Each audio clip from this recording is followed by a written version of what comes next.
The lid's really hard to paint. I don't usually do the lids because I usually do them as vases. I don't know why. I don't really do the lids. Well, I probably should do the same with this, and we'll see how this works out in the end. I might even decoupage the floral thing on it if I could figure out. The what? Make it work. I might put the napkin on the lid. Oh yeah, I've done. That I did do, and I think Sandy did that too when because she put treats in hers. Hi everybody. Let's see who makes it over here. I've only done one lid, so far. I would spray paint next time if I were going to do it. Yeah. Hi Jeannie. Hi. Well, they make a multi-surface paint too, in a little bottle. It's just a plastic. It's so smooth, and it's a flip top. You know, if you push it, it flips up. Oh, that. Yeah, for that. Yeah, definitely. Hi, Sean. Debbie, let's see who gets back here. Nightbot got back here. That's good. Chrisry. So I know, see what the heck is going on. Hi, Cat's got your tongue. Okay. I don't know why I'm feeling hungry now. I really didn't eat much. That's probably why I'm feeling hungry. But What did you eat today? I had oatmeal, and then I had yogurt, and then I had a little bit of angel hair. I'll have an apple probably before I go. Angel hair with what? And bolognese sauce, but I only had a little bit of it. I just wasn't very hungry at the time, but now I'm feeling a little hungry. All right. So let's see. The Bunko Gal got in here. All right, let's look at this Gabby Petito thing that's come out. They say it's a bombshell video that has emerged, revealing them hours before the murder at a Wyoming Whole Foods. So, let me get the picture here. It's by Fox News. So I can see it on YouTube and everything. Okay. All right. Okay. I love you. Love you. Bye. So here's the picture. She's walking in with her hands crossed, and he's got his hands in his pocket. And let's see what happens. Surveillance video from a Wyoming Whole Foods shows Gabby Petito and Brian Laundrie browsing the grocery shelves on August 27th, 2021, the day she was last seen in public alive. The video was obtained by Fox News Digital, and it shows Gabby Petito's distinctive white Ford Transit van pulling into the parking lot at around 2:11 p.m. And right after that, the couple left. That was right after the couple left the Mary Piglet's Tex-Mex restaurant, following a public argument between Brian Laundrie and 3 female restaurant staffers. A seemingly irate Laundrie left and returned to the restaurant 4 times before Petito apologized.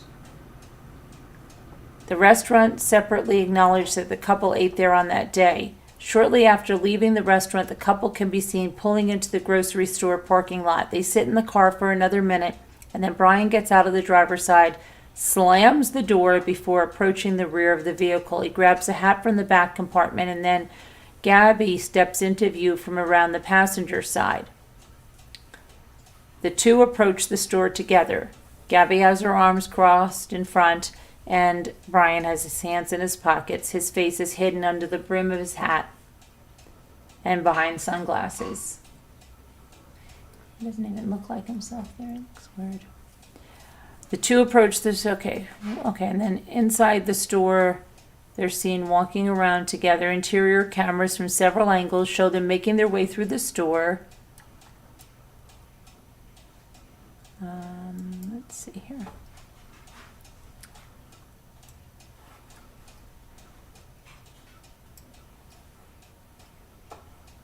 So here at the bottom left of this image, she is here. She's making a selection from the cheese display.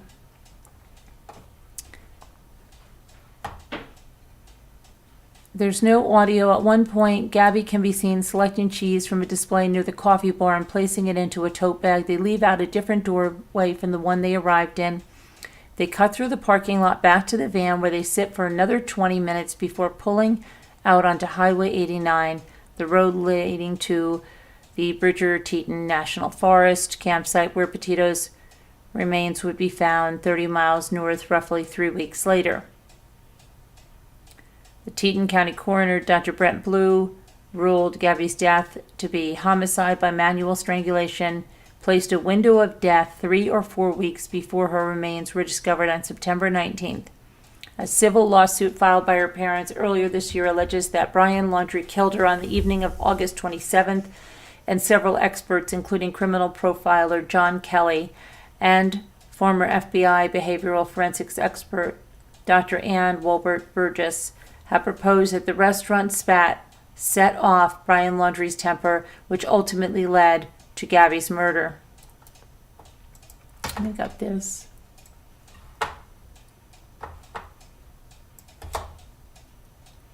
That's when they were leaving on August 27th. Jackson police say they recovered the surveillance video after Gabby was reported missing on September 11th. The attempt to locate was the first thing we'd ever heard about Gabby Petito, said Jackson Police Lieutenant Russ Ruschel. He said investigators then poured through hours of video in an effort to retrace her steps. By September 1st, Brian Laundrie had already driven Gabby Petito's van back to his parents' house in Northport, Florida, without her. He went on vacation with his family to that campground. He hung out for a few days. He refused to talk to investigators when they knocked on the door September 11th, when Gabby Petito's parents reported her missing, and days later he vanished with a pistol, driving his mother's Ford Mustang to the Myakatchee Creek Environmental Park that was 10 minutes away. On October 20th, 2021, investigators discovered Brian Laundrie's remains in a swampy environmental park nearby in a dry bag that was recovered at the scene. The FBI said Laundrie confessed to Gabby's murder in writing. "I ended her life," reads the handwritten note. "I thought it was merciful. I thought it was what she wanted, but now I see all the mistakes I made. I panicked. I was in shock." He framed it as a mercy killing, writing that she injured herself in a fall near the campsite. He also wrote, "From the moment I decided took her to take away her pain, I knew I couldn't go on without her." Let's see. Laundrie's parents went to the park. Oh my gosh, what is? Went to the park on the morning his remains were recovered. They met a Northport detective and a member of the FBI and set off into the swamp for a look at where they believed their son had disappeared 2 weeks earlier. Extensive searches had been hindered by floodwaters until that point. Christopher Laundrie stumbled across the dry bag at the scene, and the investigators separately recovered Brian Laundrie's skeletal remains nearby. The FBI later said he died of a self-inflicted gunshot wound and said a revolver had also been recovered at the scene. When he left his parents' house on September 13th, despite having been placed under surveillance by local police, he took his mother's Ford Mustang to the park and he brought the pistol.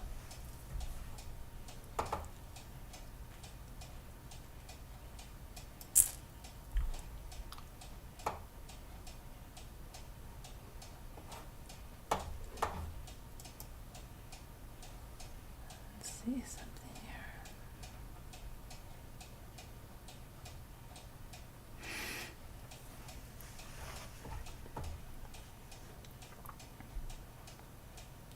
The pair shopped for about 15 minutes inside the store.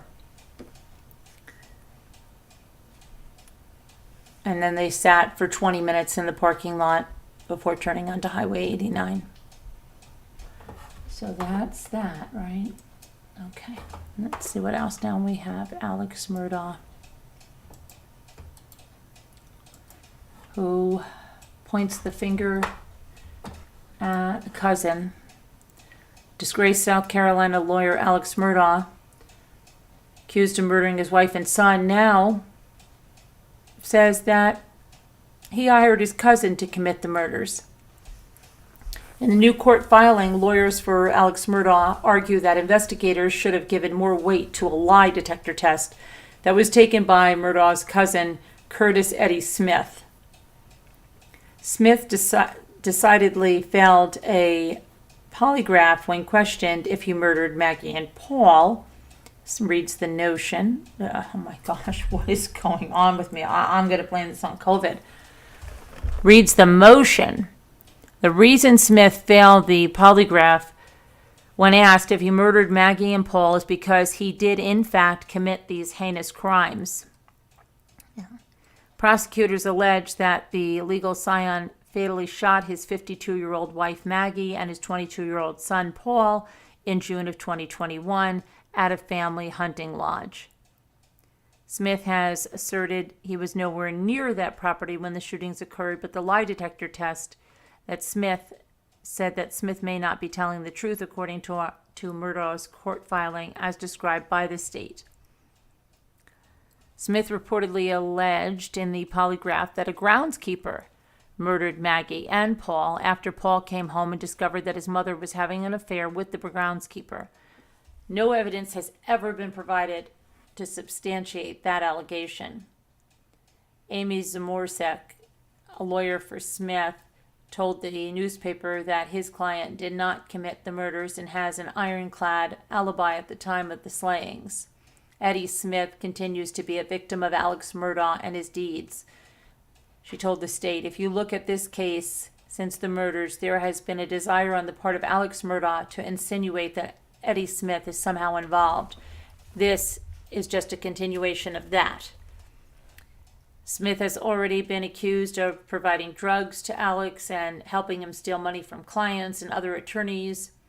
Prosecutors also allege that Smith tried to help Murdaugh fraudulently attempt to collect on a $10 million life insurance policy for his surviving son, Buster, by shooting him in the head. The gunshot injured but did not kill Murdaugh. Prosecutors were expected to file a written response to the allegations on Monday. Murdaugh's murder trial is scheduled for late January.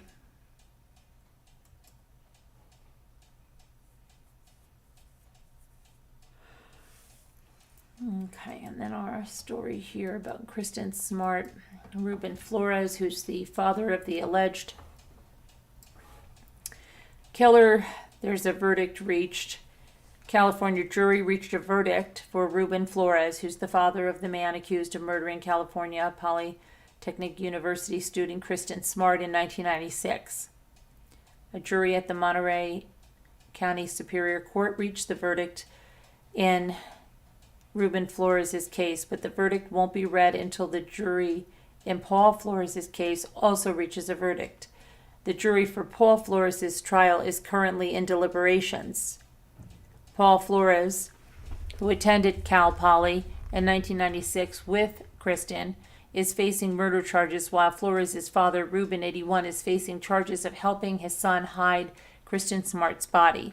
Both suspects were arrested in 2021 after investigators searched Ruben's home multiple times. Investigators believe that Paul Flores killed Kristin Smart at the college before hiding her body under Ruben's shed. It was the porch flooring, I think. And her remains have never been found. Ruben was arrested at his Arroyo Grande residence on a charge of accessory after the fact of a felon. Prosecutors allege that Kristin Smart's body was once buried under the elder Flores' deck, but her remains were removed recently.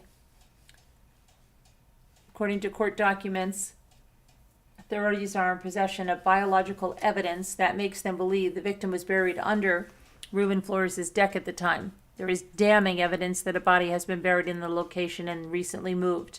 Prosecutors are adamant that Ruben Flores belongs behind bars, claiming that he helped his son cover up the murder. Ruben Flores' lawyer, Harold Messick, argued that the evidence against his client was so minimal as to shock the conscience. If convicted, Paul Flores faces 25 years to life in prison, while his father faces a maximum of 3 years in prison.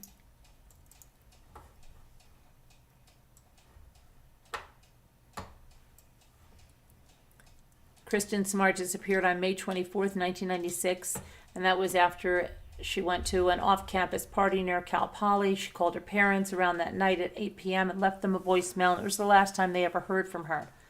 Paul told investigators that he accompanied her back to the Murdaugh dorm after the party where she lived, and he said he left and he went to his own dorm in Santa Lucia Hall. Flores had a black eye when speaking to investigators at the time. He explained it happened after playing basketball, but authorities were skeptical of his story. He later changed his story and claimed he got the black eye while working on a truck. Eventually, Flores stopped talking to investigators and obtained an attorney.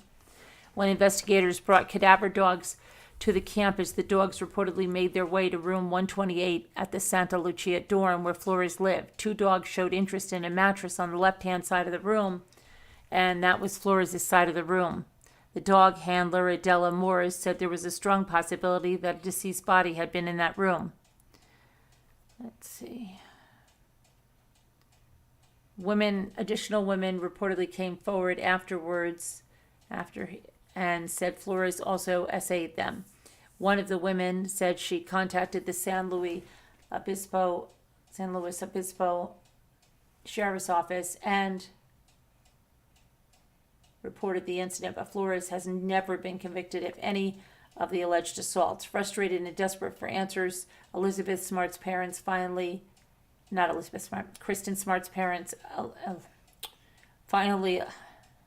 filed a lawsuit against Flores for taking the body of Kristin Smart and secreting it or destroying the body in a hidden place in the county of St. Luis Obispo. Flores' family countersued the Smart family for emotional distress. A judge later ruled that the Smart's lawsuit could not proceed due to ongoing investigation. So that's that. Maybe tomorrow they'll have a verdict, I don't know.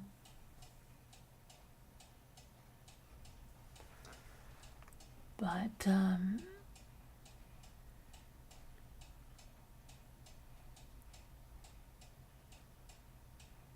I hate to cut it short tonight, but I'm falling asleep, so I'm going to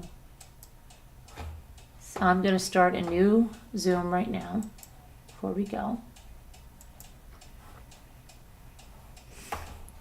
so that everybody has a new Zoom.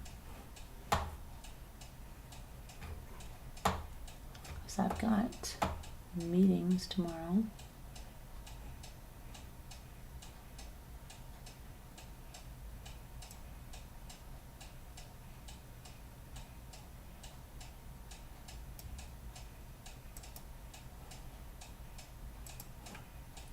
My eyes are closing. Okay, let me go over here. I'm going to put it in Slack. Then I've got to make people co-hosts. Then I can close out the live. Then I can go in my chair with an apple. Then I can take a massage. Then I can go to bed. Let's hope that works that way. Where's Slack? Can't find Slack. I have to open a new window.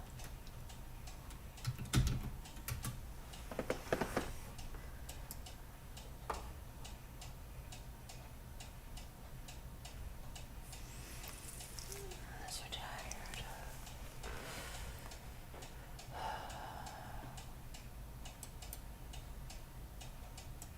Okay.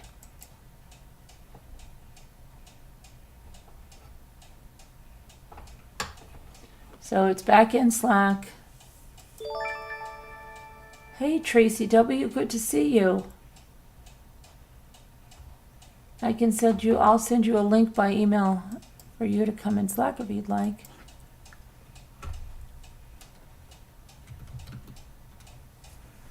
When we're done here.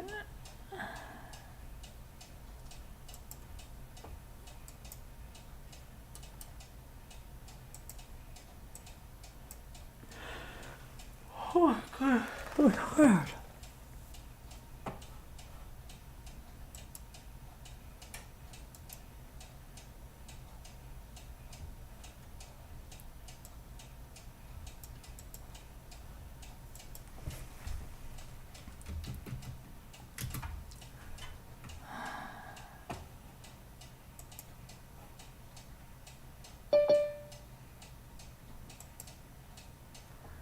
Debbie D. I'm coming, Debbie D.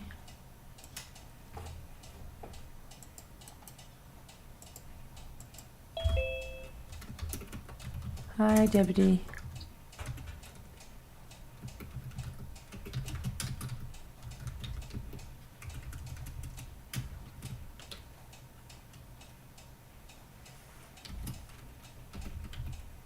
Okay. Let me make you a co-host. There we go. And post. So there's a post in Patreon and it's in Zoom.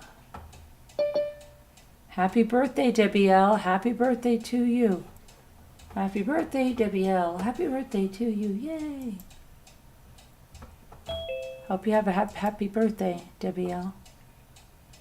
Hi, everybody. Nicole did very well. LMNW, much better than she had anticipated. She was able to leave the hospital after a few hours.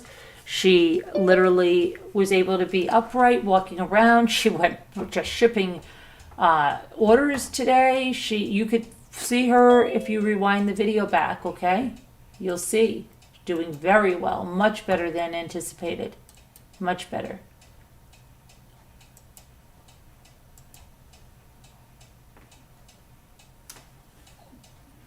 You're welcome, Debbie L. Happy birthday, Debbie L. Yeah, very wonderful. Really good news. Hi, Christina Ferrari.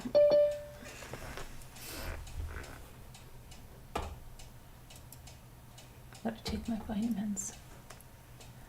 About to take my vitamins. Vitamins.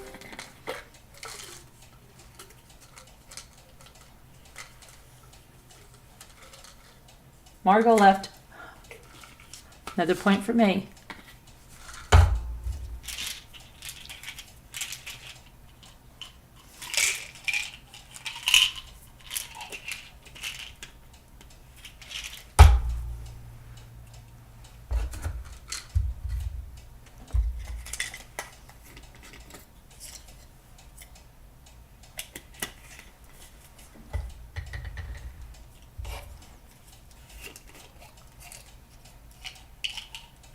Come on, people that want to be co-hosts, because you need to get in here.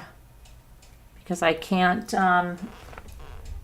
you know who you are, Lark, and whatever else.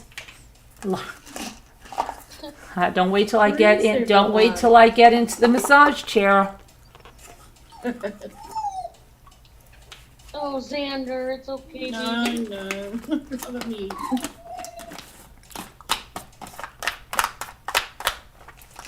Sharon, Kevin, Deborah Vancouverdom.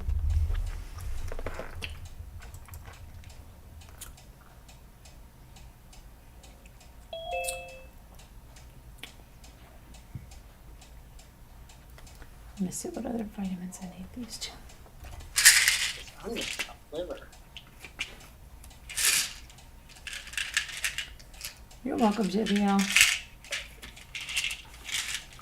Yeah, it really is good. It really is good, LMW. It would have sucked to be incapacitated like she thought she would be.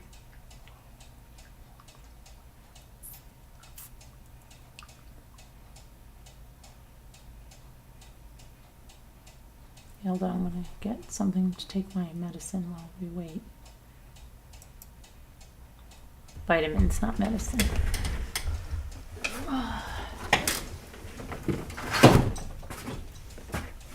Everybody's on like slow gear. What the heck's going on?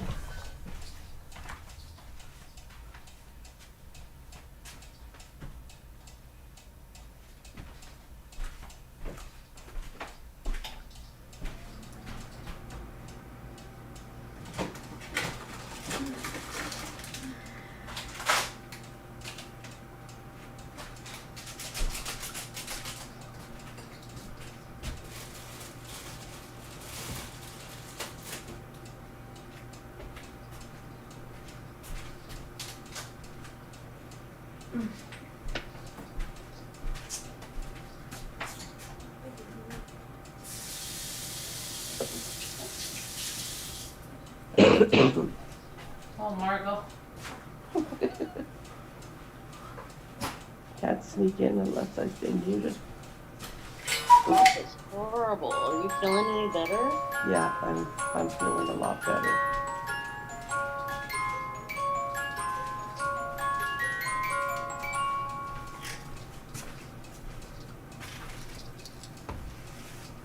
Both still positive though.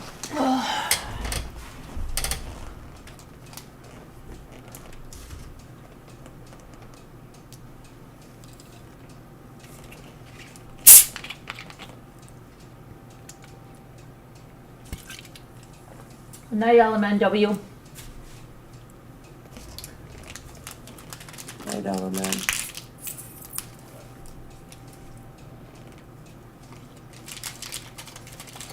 All right, I'm gonna close out. I'm gonna take these vitamins. Getting exhausted. Ugh.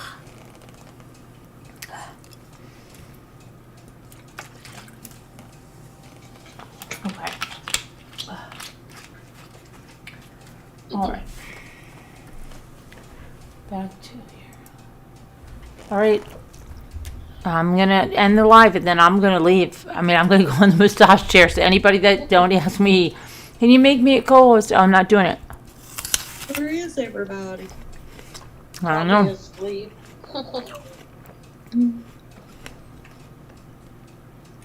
Sharon, where did you go? Lark?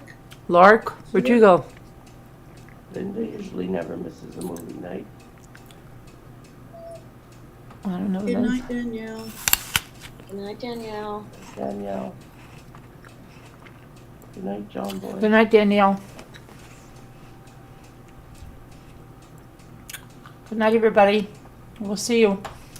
God bless. Prayers for all. Good night. Let them go. Bye. Okay.